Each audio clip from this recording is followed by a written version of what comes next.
wabarakatuh. Selamat pagi, welcome back to Aiko Podcast, Al Ikhlas Kongo Training Talks and Talents. Kali ini Al Ikhlas Kongo Podcast akan ditemani salah satu murid berprestasi di Al Ikhlas Kongo yang hobinya mendongeng. Namanya Ashifa Sheshan Nuron. Baiklah, langsung saja kita bincang-bincang santai bersama salah satu murid berprestasi tersebut. Assalamualaikum Kak Nuron. Waalaikumsalam, Miss. Miss manggilnya Kak Nuron ya, boleh? Atau emang panggilannya? Memang panggilannya, Miss. Oke, Kak Nuron sekarang kelas berapa? Kelas 5, Miss. Kelas 5. Kak Nuron sehat? Alhamdulillah sehat, Miss. Oke, Kak Nuron. Kak Nuron ini merupakan salah satu siswi berprestasi, kalau Miss nggak salah, di bidang mendongeng ya Kak Nuron ya? Iya, Miss. Kak Nuron memang pernah menang gitu lomba dongeng?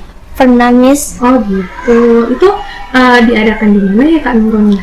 Di Al Ikhlas Kongo. Oh, jadi di Al Ikhlas Kongo Kak Nuron. Itu prestasi Kak Nuron yang pertama. Pernah ikut lomba di luar juga Kak Nuron? Belum ya, mudah-mudahan nanti keluar ya Kak Nuron ya. Kak Nuron emang suka ngedongeng? Iya, Miss. Suka. Jadi Kak Nuron, kenapa sih Kak Nuron itu suka dongeng? Awal mulanya kakak tuh tertarik atau suka ngedongeng itu apa sih Kak Nuron? Pertama, dari mulai kelas 1 masuk sekolah ini, Miss, udah mulai baca-baca cerita mendongeng. Terus di kelas 4 disuruh ceritakan apa yang sudah kita baca. Di kelas 5 ini Nuron udah mulai pede untuk nyeritain semua ke teman-teman dari awal cerita sampai akhir cerita, Miss. Oh, jadi artinya di sekolah kita sudah mulai dibiasakan literasi dari kelas 1 ya Kak Nuron? Jadi ya, Miss. Dari kelas 1 itu udah disuruh baca buku kesukaan kita gitu. Nah, Kak Nuron tuh suka baca, setiap literasi baca tuh memang ada jadwalnya gitu Kak Nuron di kelas? Iya, Miss. Oh gitu. Terus sampai Kak Nuron suka dongeng ini ada disuruh mengulang cerita kembali gitu. Itu di kelas berapa Kak Nuron? Di kelas 4 sama 5. Kelas 4 sama 5 tuh kita disuruh menceritakan kembali gitu apa yang kita baca gitu. Jadi itu awal mulanya Kak Nuron suka dongeng ya? Iya, Miss. Oh gitu. Kak Nuron sendiri punya nggak sih idola pendongeng gitu yang punya, Miss? Oh ada gitu. Yang pertama salah satu guru dari sekolah kita bernama Umi Puput. Oh jadi Kak Nuron terinspirasi dari Umi Puput. Kenapa Kak Nuron? Karena Umi Puput udah ikut tingkat nasional, Miss. Apa itu lombanya gitu sampai lomba mendongeng. Oh Umi Puput ya gitu. Jadi terinspirasi dari beliau juga gitu. Itu ya, yang buat Kak Nuron semangat. Terus selain Umi Puput ada lagi nggak sih? Ada, Miss. Kak Andi sama Kak Awam Prakosto. Oh, Kak Awam Prakosto itu kalau Miss nggak salah satu pendongeng yang udah terkenal di Indonesia ya Kak Nuron? Iya, Miss. Wah, luar biasa. Jadi selain salah satu guru di Al Ikhlas Kongo yang memang prestasinya udah sampai ke nasional, Kak Nuron tuh terinspirasi kepengen ya seperti Umi Puput ini gitu kan. Terus pengen, sama Miss. Kak Andi itu kalau boleh tahu siapa sih Kak Nuron? Kak Andi dia pendongeng juga, Miss. Pendongeng. Itu Kak Nuron taunya Kak Andi itu dari mana? Hari itu ada diajak di sini. Oh, maksudnya diundang gitu di sekolah kita ya sebagai pendongeng gitu. Iya, Miss. Oh. Disuruh cerita gitu. Kak Nuron pernah nampil juga? Pernah. Untuk ngisi acara ngedongeng? Pernah? Pas Saraiko hari Sabtu. Oh gitu. Kak Nuron kan pernah nampil nih ya ngedongeng. Apa aja sih yang harus dipersiapin sebelum Kak Nuron nampil ngedongeng itu? Pertama, Miss, materinya. Kita mau tampil sama siapa? Mau tampil di depan siapa gitu ya maksudnya? Iya, Miss. Yang kedua, propertinya. Misalnya kita mau ngedongeng tikus dan singa. Itu kita harus menyediakan bonekanya dulu, Miss. Oh gitu. Artinya selain dari materi, properti, memang persiapan diri dulu ya. Proses latihannya juga ada nggak sih Kak Nuron? Ada, Miss. Ada ya. Itu waktu pas mau nampil itu deg-degan ya? Deg-degan, Iya Miss. deg-degannya masih hidup ya kan Kak Nuron? Jadi emang yang harus dipersiapkan itu materinya dulu ya, mateng ya. Iya, Oh, Miss. tuh Sobat Aiko. Jadi sebelum ngedongeng ternyata memang harus ada beberapa yang dipersiapkan. Yang pertama sekali itu udah pasti materi ya Kak Nurun ya. Karena emang harus tahu dulu nih audiensnya, penontonnya itu siapa dulu nih yang mau kita ngedongeng. Oh, kita mau ngedongeng di depan anak-anak RA, anak-anak adik-adik kecil. Oh, kita harus buat nih materinya yang semenarik mungkin, yang ada pesannya juga ya Kak Nurun ya. Iya, Miss. Oh gitu. Terus atau di depan teman-teman kita atau di mana tuh harus disiapin dulu materinya matang dulu gitu ya Kak Nurun. Yang kedua properti ya Kak Nurun. Iya, Miss. Emang kalau nggak pakai properti itu gimana sih Kak Nurun? Kayak ngerasa biasa-biasa aja gitu, Miss. Oh gitu, jadi kayak ngomongnya. ngomong biasa aja gitu ya Kak Nurun ya. Oh jadi propertinya juga mendukung performance-nya tadi itu, penampilan tadi supaya si audiens itu tertarik gitu ya Iya, Kak Miss. Nurun ya untuk ngedengerin. Kak Nurun kan Miss pernah denger juga tuh Kak Nurun waktu Kak Nurun dongeng gitu kan.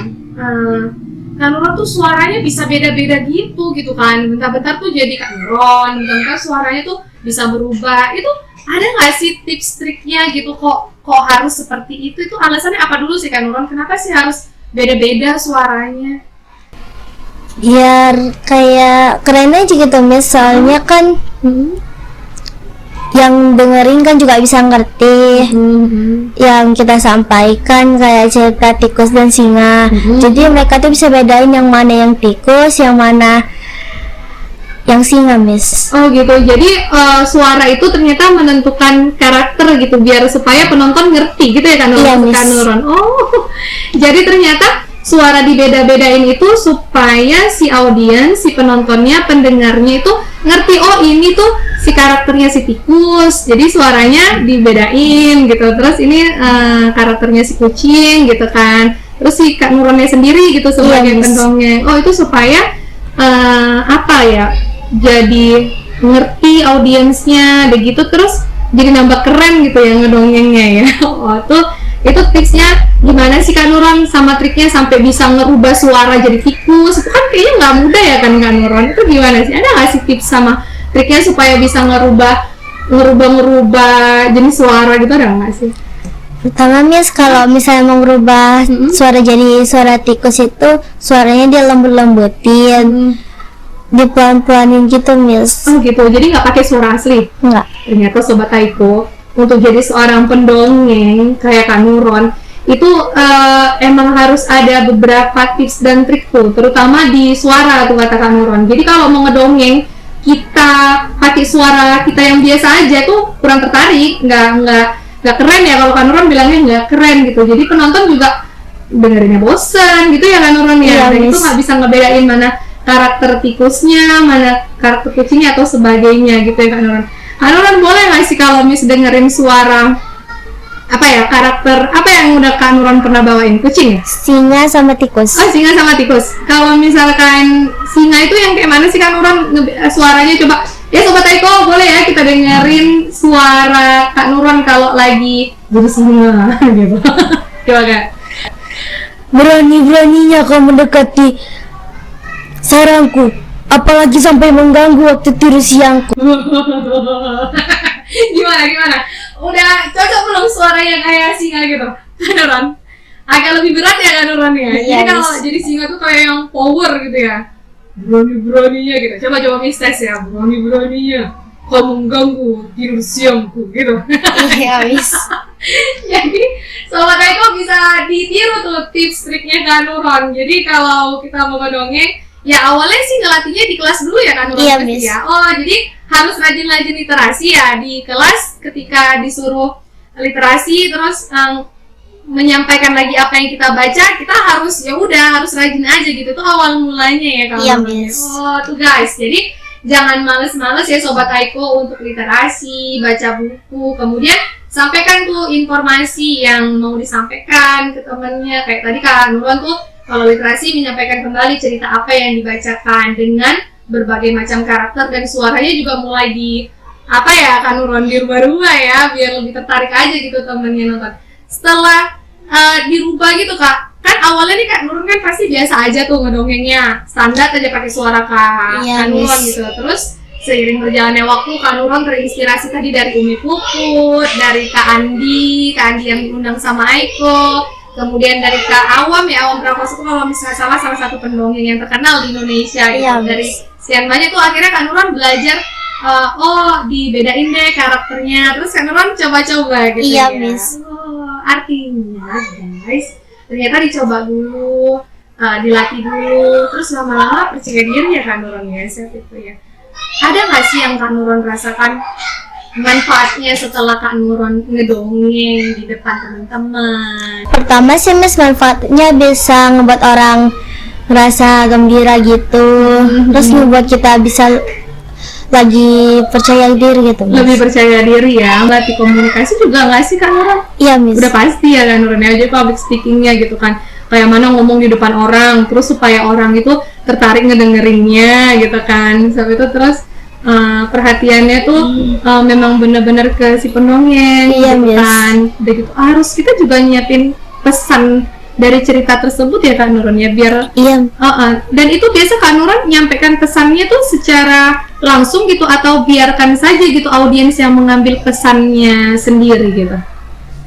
Langsung Miss. Langsung. Oh, jadi Kak Nurul ada beberapa dongeng yang Kak Nurul sampaikan langsung pesan dari cerita ini, ada Kak Nurul sampaikan. Ada Miss. beberapa yang ya udah ntar ditanya gitu, apa Dik gitu ceritanya gitu, ada juga yang seperti itu. Wah, keren sekali guys. Ternyata manfaat dari mendongeng itu banyak. Kata Kak Nurul sih udah pasti yang pertama lebih percaya diri, seneng aja ngelihat orang lain itu seneng dengerin dongengnya kita gitu ya Kak Nurul ya, lebih menghibur.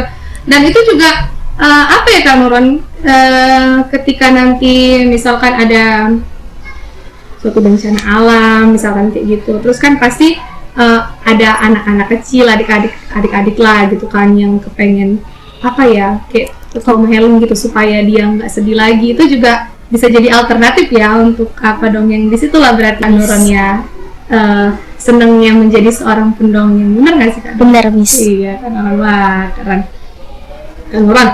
Udah panjang lebar nih kita cerita dari kenapa awal mula Kak Nurul suka dongeng, terus idolanya Kak Nurul siapa, persiapannya waktu ngedongeng apa, tips triknya, kan manfaatnya. Udah Kak Nurul jelasin panjang lebar nih sobat-sobat Aiko. Terakhir nih yang pengen ditanyain, mungkin juga sobat-sobat Aiko di rumah juga penasaran kan, impian terbesar Kak Nurul apa sih sebenarnya? Impiannya itu Miss jadi pelukis terkenal dan jadi pendongeng terkenal Miss. Pelukis dan pendongeng terkenal. Bisa kedua-duanya gitu ya Kak ya? Bisa, Miss. Ya, oh gitu. Terus biar kayak Nurul bisa punya pameran pas siap ngelukis, terus Nurul juga bisa ngejelasin cerita sambil ngelukis gitu Miss. Oke, jadi maksud Kak Nurul tuh Kak Nurul impian terbesarnya nanti jadi pendongeng dan pelukis terkenal. Jadi suatu saat Kak Nurul pengennya tuh punya kayak gelar pameran gitu ya, pameran lukisan Kak Nurul. Siap itu Kak Nurul menceritakan hasil lukisannya Kak Nurul, salah satu dari lukisan terbaik Kak Nurul gitu ya maksudnya. Iya Miss. Wah, Masya Allah, luar biasa impian Kak Nurul. Kita doain ya sobat-sobat Aiko, semoga kelak Kak Nurul punya galeri lukisannya Kak Nurul memang untuk dipamerin dan kita bisa ngeliat ya, Masya Allah. Terus kalau harapannya Kak Nurul sendiri nih sebagai pendongeng cilik nih, Miss bilangnya pendongeng cilik nih sekarang. Pengen punya klub pendongeng cilik gitu Miss di sekolah. Pengen punya klub pendongeng cilik, komunitas gitu ya? Iya Miss. Nggak cuma di sekolah mungkin ya Kak, mungkin di wilayah sekitaran sekolah juga mungkin bisa ya. Jadi lebih luas aja gitu wawasannya tentang dunia dongeng gitu ya. Iya Miss. Wah, keren lah Kak Nurul. Terima kasih banyak untuk waktunya, untuk bincang-bincang yang inspiratif. Udah ngasih tahu kita tips and triknya menjadi seorang pendongeng. Masya Allah, semoga nanti adik-adik, sobat-sobat Aiko bisa terinspirasi nih dari seorang Kak Nurul. Kak Nurul, kalau misalkan nanti nih siap ini adik-adik pengen Kak Nurul ajarin dong gitu kan, Kak Nurul berbagi dong gitu, Kak Nurul bersedia mau? Bersedia lah Miss. Bersedia mau ya. Jadi ilmunya nggak untuk sendiri ya Kak Nurul ya. Wah tuh sobat Aiko, adik-adik semua, Kak Nurul siap loh ngebantu, nge-sharing. Mana tahu ada yang mau kan Kak Nuron, tiba-tiba dia sampai Kak Nuron nih ternyata, cari Kak Nuron, cari bantu ini ngeliatin Kak Nuron. Siap ya Kak Nuron? Siap, Miss. Keren. Oke Kak Nuron, terima kasih banyak Kak Nuron untuk waktunya. Sama-sama, Miss. Sehat-sehat, sukses-sukses. Oke, thank you so much ya Kak Nuron. Iya, Oke Miss. Sobat Aiko, sampai sini dulu bincang-bincang inspiratif kita bersama salah satu murid terbaik di Al-Ikhlas Kongo, Nur Ashifa. Ashifa Syasha Nuron yang biasa dipanggil dengan Kak Nuron. Oke, see you, goodbye, sampai jumpa lagi di Aiko Podcast Al-Ikhlas Kongo, Trending Thoughts and Talent. See you, goodbye. Goodbye. Assalamualaikum warahmatullahi wabarakatuh.